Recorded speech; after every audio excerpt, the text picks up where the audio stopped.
Le corps humain est victime de nombreuses agressions extérieures qui peuvent affaiblir le métabolisme et nécessitent l'action du système immunitaire. Parmi les acteurs de ces agressions, nous allons mettre en relief les parasites qui sont pathogènes pour l'homme. Un parasite est un organisme vivant qui ne peut vivre et se développer que dans un autre organisme appelé hôte. Ils sont présents depuis toujours sous différentes formes, mais leur découverte date du temps de Ramsès II il y a 20 000 ans. Les moustiques, les puces et les vers sont des exemples de parasites. Ils vont donc utiliser les cellules de l'hôte, ses aliments, ses tissus, pour se développer et assurer leur descendance. La majorité des parasites se rencontrent essentiellement dans les pays tropicaux à cause non seulement des conditions climatiques, mais également de la mauvaise hygiène des populations locales. Lors de ce TPE, nous étudierons ce qu'est un parasite, puis nous évoquerons différentes stratégies de survie du parasite à l'intérieur de son hôte, ainsi que les défenses de l'hôte à travers l'exemple du schistosome.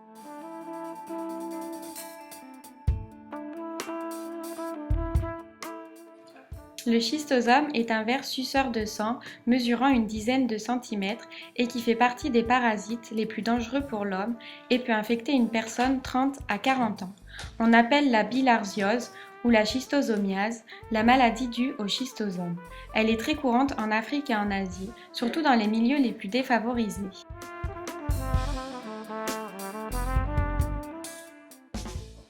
Le schistosome a un cycle de vie complexe, la femelle vivant accrochée au mâle dans les réseaux veineux de l'hôte humain pond des œufs. Ceux-ci migrent et vont vers un organe, la vessie ou l'intestin. Les œufs traversent la paroi de cet organe, ce qui expliquera l'apparition de lésions urinaires, génitales et intestinales. Les œufs sont donc excrétés dans les selles et les urines. Lorsqu'ils sont émis en milieu aqueux, ils éclosent et donnent naissance à une larve.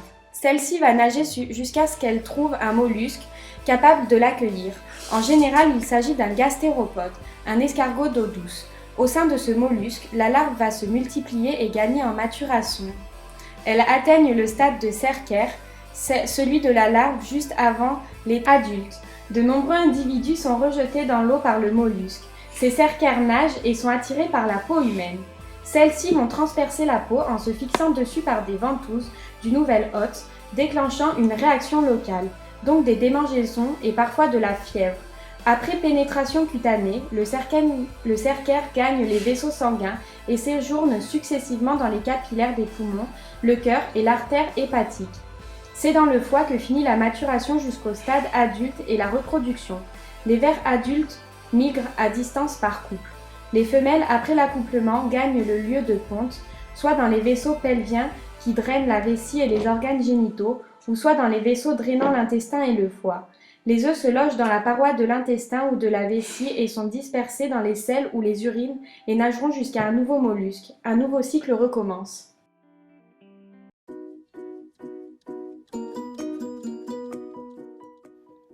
Un parasite, comme par exemple le schistosome, va produire des molécules très ressemblantes à celles produites par le corps humain et qui se trouvent à la surface des globules rouges.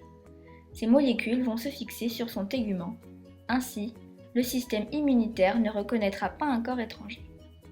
Le schistosome se camoufle pour se protéger des attaques du corps humain. S'il se fait repérer, le schistosome, qui possède donc un tégument, l'utilise comme manteau. En effet, ce manteau se renouvelle plusieurs fois par jour car les anticorps se fixent sur celui-ci. Et donc, afin d'éviter de mourir, le schistosome retire son tégument pour se débarrasser des anticorps. C'est une technique dite du manteau. Il peut aussi sécréter des molécules qui cassent ces anticorps en deux.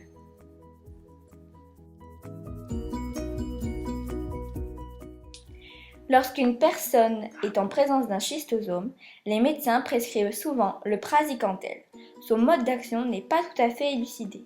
Cependant, d'après des preuves expérimentales, il augmenterait la perméabilité du tégument du schistosome. Il peut parfois engendrer des vertiges, des maux de tête ou encore de la fatigue.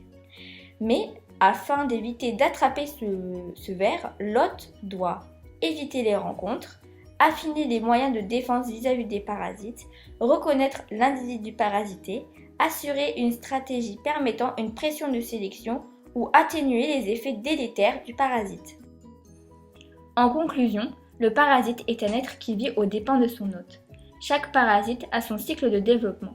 Ils peuvent coloniser plusieurs hôtes intermédiaires s'ils ont un cycle indirect, ou alors n'en infecter aucun si leur cycle est direct. Dans leurs hôtes intermédiaires, ils vont se développer afin d'infester l'hôte définitif sous leur forme infestante. Lorsqu'ils pénètrent dans le corps humain, leur but est de survivre. Ils vont donc employer plusieurs stratégies de survie, comme le camouflage ou, comme le schistosome, la découpe d'anticorps ou alors la technique dite du manteau. Ils vont se défendre contre le système immunitaire qui met lui aussi une stratégie en place, de façon naturelle. Il va fabriquer des anticorps pour dégrader le parasite ou alors des méthodes artificielles comme la prise de praziquantel ou l'injection de produits toxiques pour les parasites.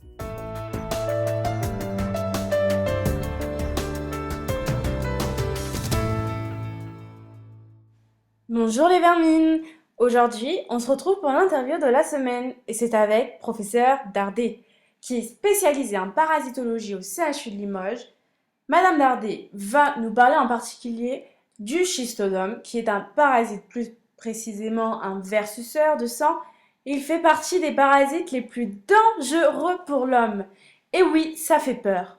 Professeur Dardet, bonjour. Bonjour. Merci à vous d'être là. Professeur Dardet, tout d'abord, comment évolue un schistosome? Au début de son existence, les schistosomes sont des œufs. En effet, les schistosomes mâles et femelles adultes pondent des œufs dans les hôtes définitifs. Ces œufs sont alors évacués dans les selles ou les urines. Ensuite, ces œufs vont dans l'eau lorsque la personne fait ses besoins. Les œufs deviennent donc des miracidiums. Ils nagent à la rencontre d'un escargot, se transforment dans celui-ci et ils sont évacués dans les selles de cet escargot cette fois. À ce stade, ce sont des furcocercaires, donc des larves d'environ 300 micromètres. Si nous nous baignons dans une eau contaminée, les furcocercaires pénètrent par la peau dans le corps humain. Ils deviennent adultes, donc ils feront à peu près 2-3 cm en 3 mois, puis ils se reproduisent. D'accord, mais comment le schistosome va se reproduire dans son hôte? En fait, le mâle est un ver plat qui replie son corps autour de la femelle et celle-ci, qui est à l'intérieur, pond ses œufs à l'abri, entourée du corps du mâle en fait. Tout à fait, mais nous avons tous un système immunitaire, donc le parasite risque de se faire éliminer avant même de s'être reproduit. Donc, est-ce qu'il met en place une stratégie de défense dans son hôte ou il se laisse éliminer? C'est assez complexe. Le schistosome, pour passer inaperçu dans le corps humain, va produire des molécules très ressemblantes à celles produites par le corps. Il va les poser en fait sur son tégument, Ainsi, le système immunitaire ne l'identifiera pas comme un corps étranger. Donc on dit que le schistosome se camoufle. Ce tégument, dont il est question, le schistosome l'utilise comme un manteau.